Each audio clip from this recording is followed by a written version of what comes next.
تضع كظهير ايسر ايضا يسير على نفس الطريق، ولذلك مدافع بالفعل يعطي خدمات كبيره.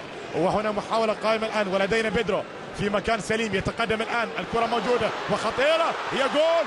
اوه اوه جول ميسي. ميسي في مباراة رقم 200 يسجل ميسي ويتعادل برشلونة. ما يترك هذه المناسبة تمر مرور الكرام اطلاقا اطلاقا. هذه مناسبة لا تمر مرور الكرام عند الكبير، عند الأسطورة، أسطورة هذا الزمان. يتقدم بالفعل، شوف أخذها بهذه الطريقة، يا سلام يا سلام. اللاعب التشيلي دخل قلوب محبي البلو وجرانا منذ اللحظات الأولى. الحديث عن إريك سانشيز والكرة موجودة، ولاحظ السيرك الكبير. أوه أوه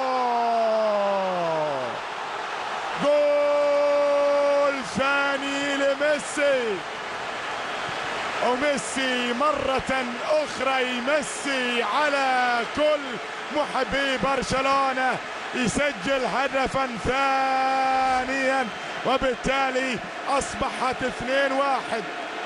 أصبحت 2-1. ما له حل هذا لاعب، ما له حل في كرة القدم. هكذا كانت البداية، وهكذا كانت البداية.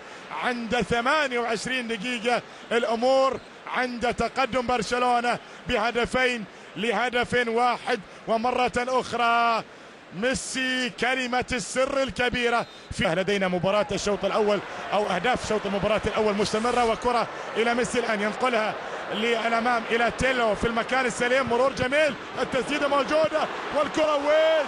جول. صارت 3، صارت هاتريك يا ميسي، صارت هاتريك يا ميسي، وبالتالي 3-1. 3-1. قرب على كريستيانو رونالدو. اي نعم قرب 26 الى 28. هاتريك الان، هاتريك الان يسجل في مباراة اليوم، وهو اللي بداها الى تيلو اللي مر وتقدم وسدد بهذه الصورة. المتابعة موجودة، الكرة من ميسي بالقدم اليسرى مرة أخرى.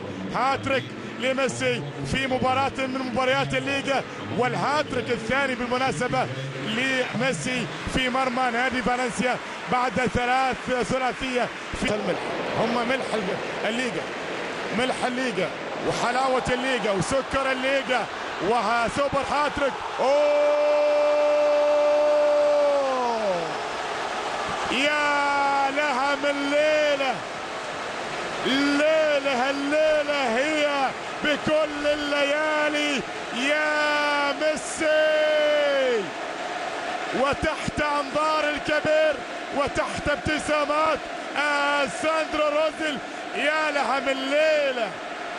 الليلة هي بكل الليالي بالإمكان، وبالتالي سوبر هاتريك أصبح على بعد هدف من كريستيانو رونالدو. المطاردة مستمرة، المتعة مستمرة. الكرة من وين؟ موجودة من نص الملعب، تقدم وتقدم وأرسل الكرة، ركن الكرة بهذه السعادة الكبيرة، كرة بوسكيتس الذهبية. وبعد ذلك انتهت المهمة. نلعب في الوقت المحتسب بدل الضايع. ميسي لا شك أنه رجل الأمسية بكل معنى الكلمة، وفرصة هدف خامس، وهو كذلك خماسية في الوقت بدل الضايع. خماسية مين وراها؟ مين سجلها؟ 5-1.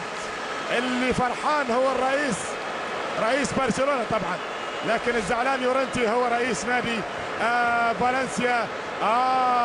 اللي سجل قمر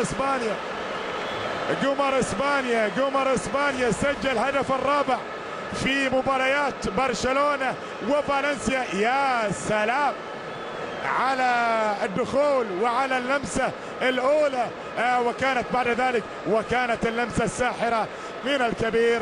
كان على موعد في مباراة 25 أمام فريق نادي